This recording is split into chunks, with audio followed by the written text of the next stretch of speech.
Why is so little known about the ancient source of civilization, the famous city of Babylon? You may not have known, but the ruins of Babylon are located in modern-day Iraq.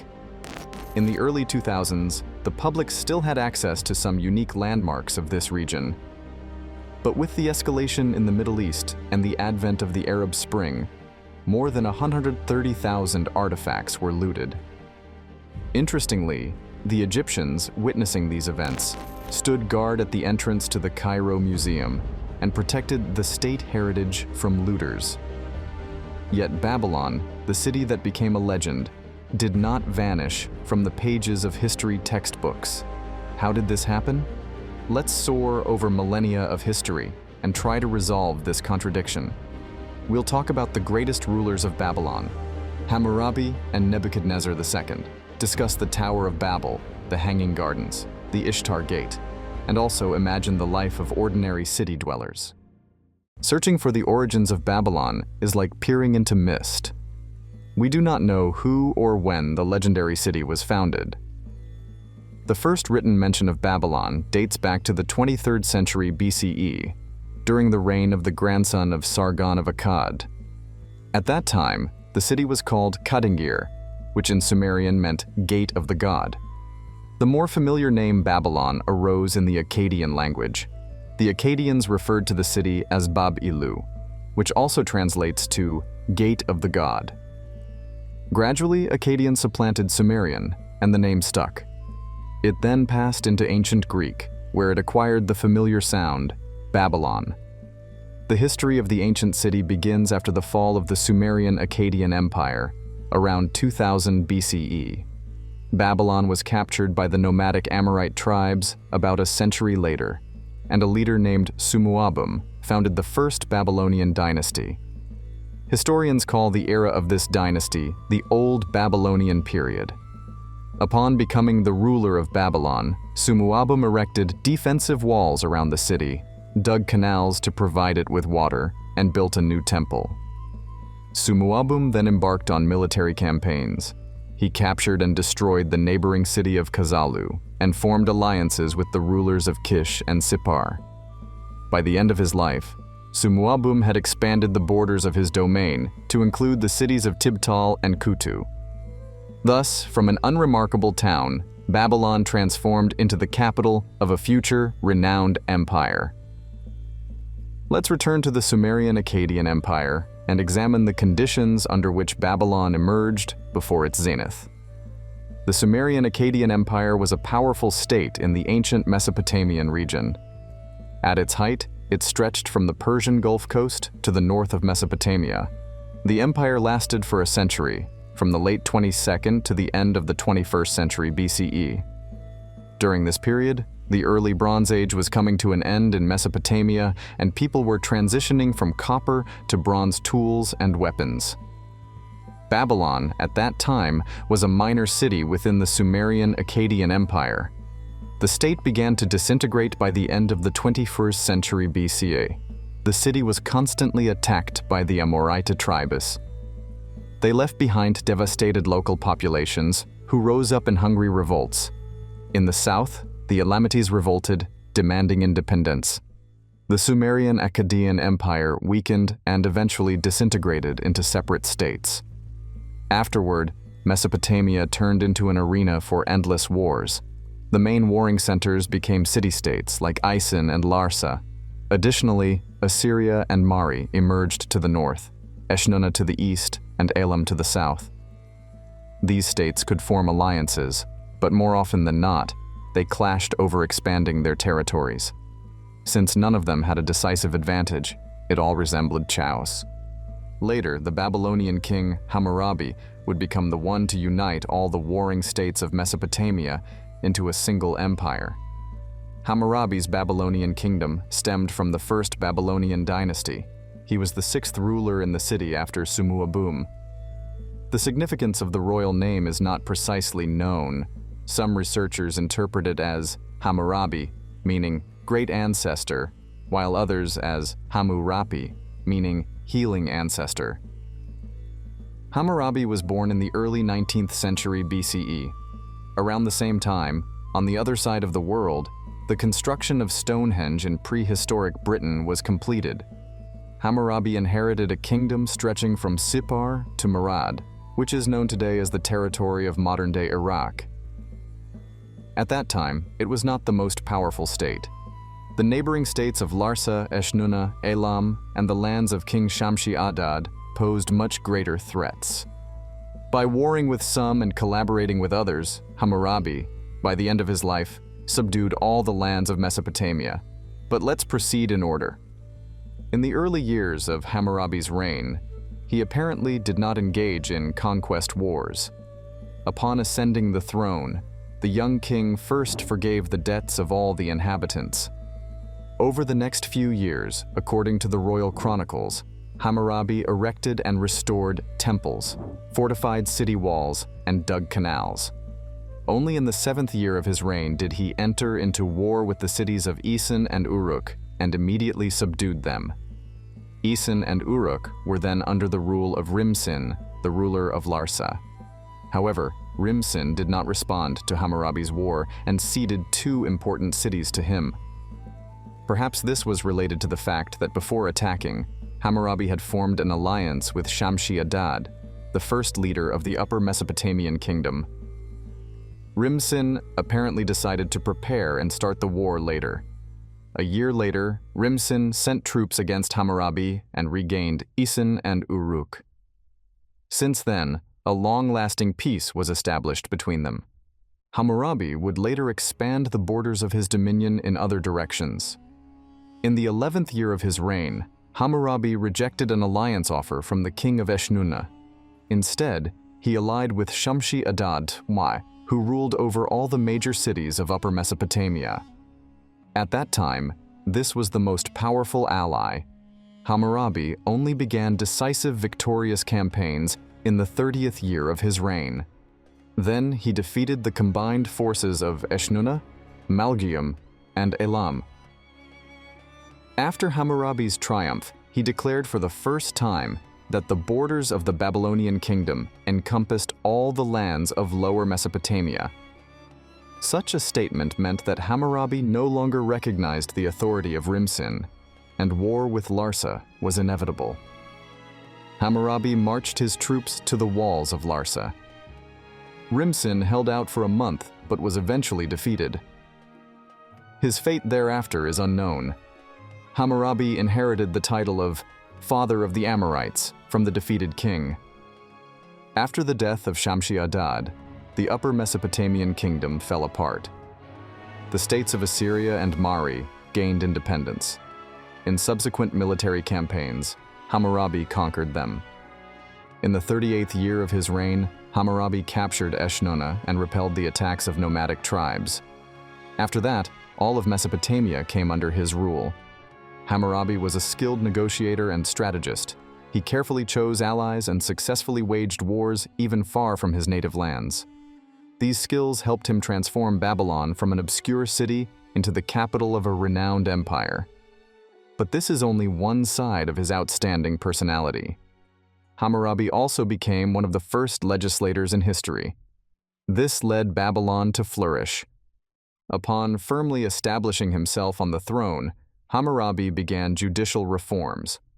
Under his guidance, a code of laws was compiled, which defined the rights and responsibilities of the inhabitants of the Babylonian kingdom. The laws were inscribed on the Code of Hammurabi, crowned with an image of Hammurabi and Shamash, the god of the sun and justice. Hammurabi wielded unlimited power. He was revered on par with the god who ruled over society and established laws. In earlier times, things were different. Rulers had to consider the opinions of the highest priesthood to maintain their position. Babylonian society consisted of 3 classes with unequal rights. The majority of the inhabitants were free people called awalim, meaning man. They lived in communities and owned their own land. Hammurabi did not interfere much in their lives. He even ensured that officials did not seize the land of the communities. However, awalim paid taxes. The second class consisted of freedmen, or mushkenu, meaning bent down. They were often former palace or temple slaves. but among them could be free people or even nomads. Mushkenu had no roots in the community or voluntarily severed ties with it. Some refused their land after it was devastated, while others sought to advance in service.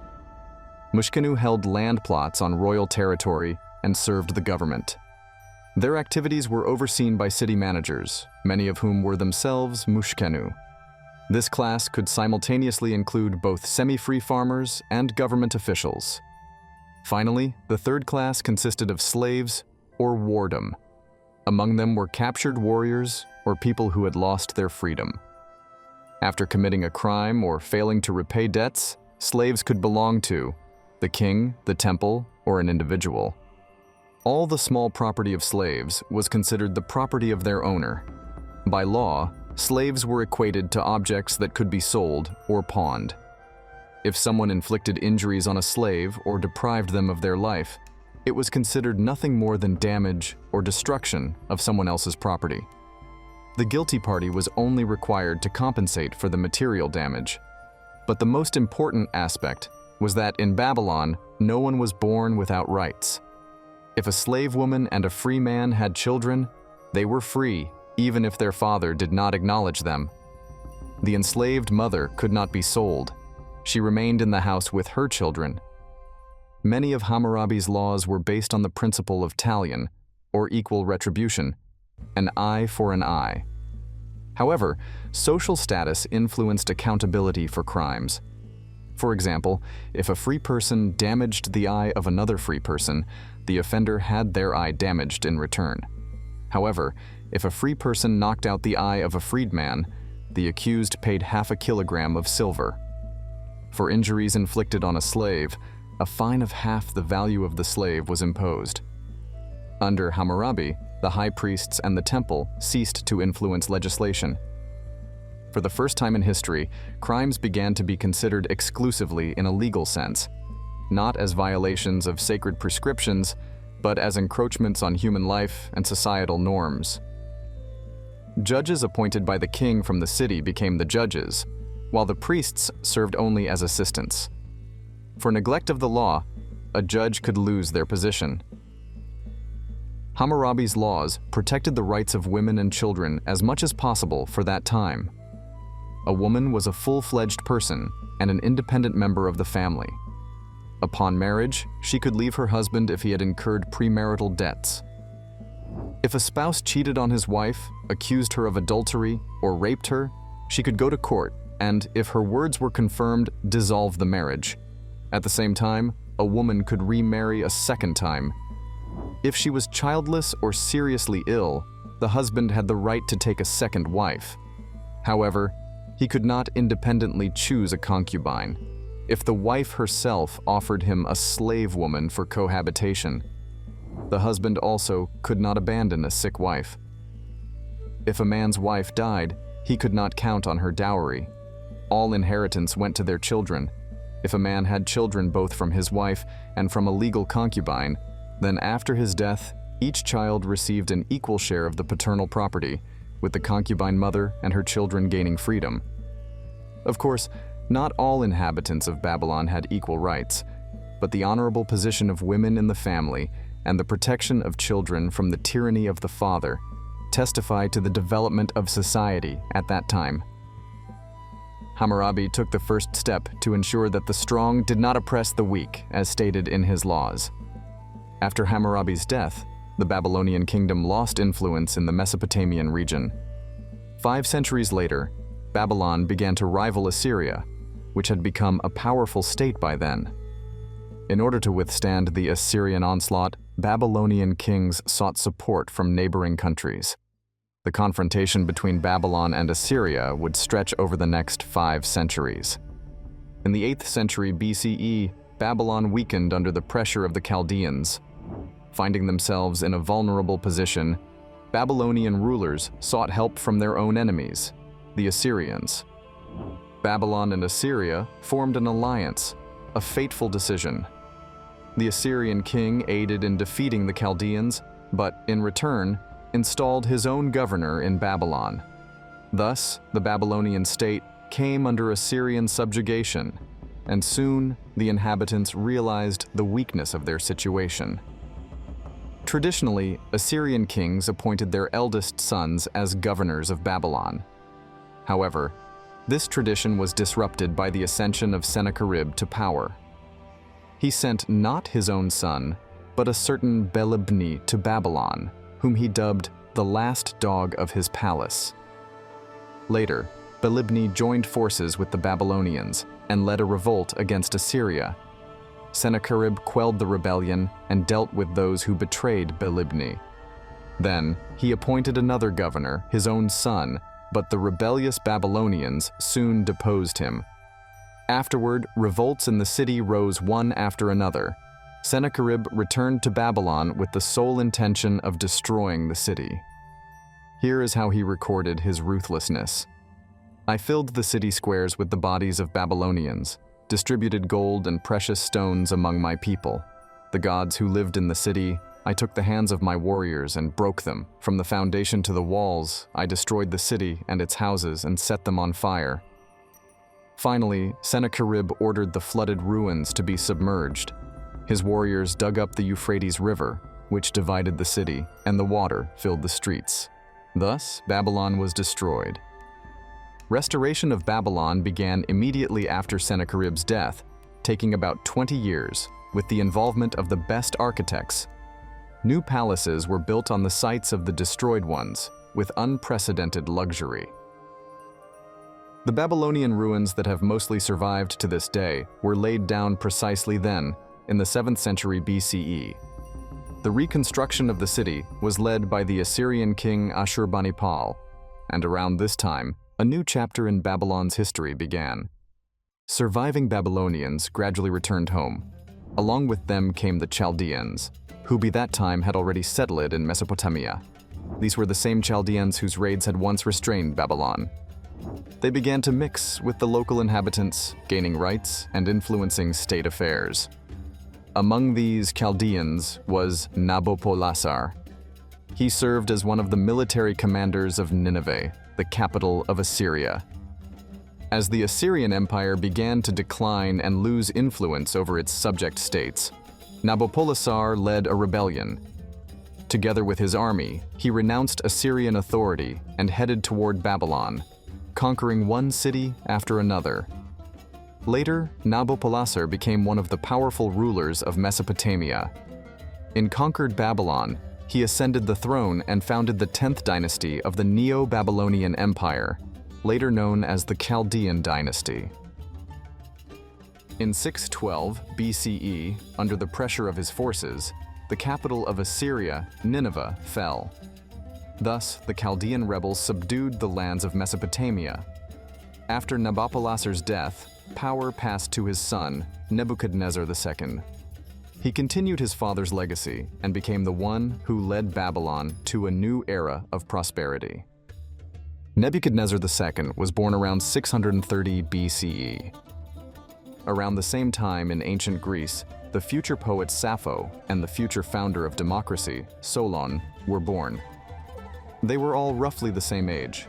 The name Nebuchadnezzar in Acadian sounded like Nabukaduri Usur, which meant, Nabu, protect my heir.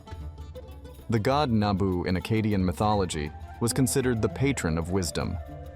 Nebuchadnezzar inherited a realm that already stretched across the entire Mesopotamia, but continued his father's conquests, expanding its borders even further. The only unconquered rival left for him was Egypt, as both sides were equally matched in strength. Under Nebuchadnezzar II, the Neo-Babylonian Empire experienced a renaissance. Tribute from subjugated cities, which previously flowed to Nineveh, was now directed to Babylon. Residents from other cities migrated to the capital, creating many job opportunities, and the population grew rapidly. At the beginning of Nebuchadnezzar's reign, he decided to restore the ziggurat from the time of Hammurabi. This ziggurat was called Etemenanki, meaning House of the Foundation of Heaven and Earth, and it was built by an architect named Araduheshu. In the later years of his reign, it became the tallest building in the Mesopotamian region and later served as the prototype for the myth of the Tower of Babel. There is a beautiful legend, perhaps you recall the painting by Bruegel that vividly illustrated it. So, all the earth had one language and one speech. Moving from the east, people found a plain in the land of Shinar and settled there. They said to one another, "Come, let us make bricks and bake them thoroughly." They had bricks for stone, and they had asphalt for mortar. And they said, "Come, let us build ourselves a city and a tower whose top is in the heavens. Let us make a name for ourselves, lest we be scattered abroad over the face of the whole earth." But the Lord came down to see the city and the tower which the sons of men had built. And the Lord said, "Indeed, the people are one, and they all have one language, and this is what they begin to do. Now nothing that they propose to do will be withheld from them. Come, let us go down and there confuse their language, that they may not understand one another's speech." So the Lord scattered them abroad from there over the face of all the earth, and they ceased building the city. Therefore its name is called Babel, because there the Lord confused the language of all the earth. And from there, the Lord scattered them abroad over the face of all the earth. This biblical story, familiar to us all from childhood, raises several questions, not just one. The first question, why specifically did this clearly invented story happen in Babylon? Of course, Babylon was a great city. Well, okay, but there was also Alexandria, for example, in the late Hellenistic period, clearly the largest city in the world. Before we continue our historical analysis, we kindly ask you to subscribe and like this video. This will signal to YouTube algorithms that the video is engaging to users and help promote its reach. The legend of the Tower of Babel, of course, did not arise out of nowhere. Some scholars, biblical historians, trace the connection of the legend to the tradition of building tall tower temples in ancient Mesopotamia, which are called ziggurats. Some of them, such as the ziggurat in Ur, have survived to this day. Its exterior was restored in the 1970s under Saddam Hussein. Modeling allows us to understand what the ziggurat in Ur looked like in its heyday. The tallest ziggurat was located precisely in Babylon. It was called Adamananki, meaning house where the heavens and earth are founded. Its height was 91 meters. The ziggurat consisted of one rectangular stage and 7 spiraling ones. This is the kind of tower that the artist Peter Bruegel depicted in 1563. In his painting, the 7 floors of the tower have already been built, and the 8th floor is under construction. Before starting on the painting, in 1553, Peter Bruegel visited Rome, where he saw the Colosseum. This is precisely why its architectural features are so easily discernible in the Tower of Babel. Among those inspired by the spiral construction of the Babylonian ziggurat were the builders of the minaret of Malwiya in the Iraqi city of Samarra. It was built in 852 AD from sandstone. Perhaps the caliph under whom Malwiya was built was attracted to the Sumerian, Assyrian, Babylonian tradition of multi-tiered cult structures. In the version where the tower's body was encircled by a continuous spiral staircase ascending upwards. At the top of the minaret is a small cylindrical room with a radius of 6 meters. One can assume that this is a reference to the temple at the top of the ziggurat. In 689 BCE, the Assyrian king Sennacherib captured and destroyed Babylon, sparing not even Mesopotamia's tallest ziggurat, Adamananki. Later, it was rebuilt by King Nebuchadnezzar II. The Jews who were forcibly brought into Babylonian captivity saw ziggurats. They might have mistaken the reconstructed temple for a tower under construction, which gave rise to legends in sacred texts. In 331 BCE, Alexander the Great, who made Babylon the capital of his empire, decided to completely dismantle the ziggurat and rebuild it more solidly. However, he did not have time to do so due to his death. The bricks from Adamananki were used to build a Greek theater nearby. There is no trace left of the Tower of Babel. The construction of city walls, canals, and palaces was mainly carried out by hired workers, whose labor was paid for by temple servants, who simultaneously supervised construction in the capital. Money came from temple savings, primarily consisting of gifts from the king. gold, silver, and war trophies. Captured foreigners provided only additional labor. This grand construction in Babylon did not end there. For his wife Amytis, Nebuchadnezzar built the legendary Hanging Gardens, the second of the 7 wonders of the world. According to legend, Amytis was a Median princess. She was burdened by the dusty and hot Babylon, longing for her homeland, the shady forests and tall mountains of Media. To ease his wife's homesickness, Nebuchadnezzar ordered the construction of the Hanging Gardens, where she could escape the bustle and indulge in memories. In literature, the Hanging Gardens are named after the mythical queen Semiramis. The prototype for Semiramis was Shammuramat, the ruler of Assyria, who lived 2 centuries before Nebuchadnezzar's birth. Perhaps that's why the second wonder of the world should be called the Hanging Gardens of Amytis. During the reign of Nebuchadnezzar, a double fortified wall was erected around Babylon. The city had 8 pairs of gates, and among them, the Ishtar Gate was the most famous. They opened the way for processions, during which citizens, celebrating the new year, carried the image of the god Marduk. The Ishtar Gate was covered with a blue glaze, a thin, glassy layer that sparkled in the sun. The walls were adorned with lions and pairs of mythical creatures, Mushushu and Tura. The lion symbolized Ishtar, the goddess of love and war. Mushushu was associated with Marduk, the supreme god of Babylon, and Tura with Adad, the protector of storms and crops. The Ishtar Gate became one of the symbols of Babylon's prosperity. The history of the Neo-Babylonian Empire lasted only a short time, approximately 1 century. The reign of Nebuchadnezzar II marked a period of rise and prosperity for Babylon. However, a swift decline began immediately after his death. In 539 BCE, the Persian king Cyrus II conquered Babylon. Subsequently, the power of Persia grew. Key territories were detached from Babylon, but the city itself retained self-governance for several decades. Everything changed in 481 BCE. The Babylonians revolted against the Persians, but the Persian king Xerxes suppressed the rebellion, and Babylon itself was plundered. Finally, the Persians made a symbolic gesture. They took the statue of Marduk with them. Thus, the divine patron of Babylon left his city. The once rejuvenated capital began to decline,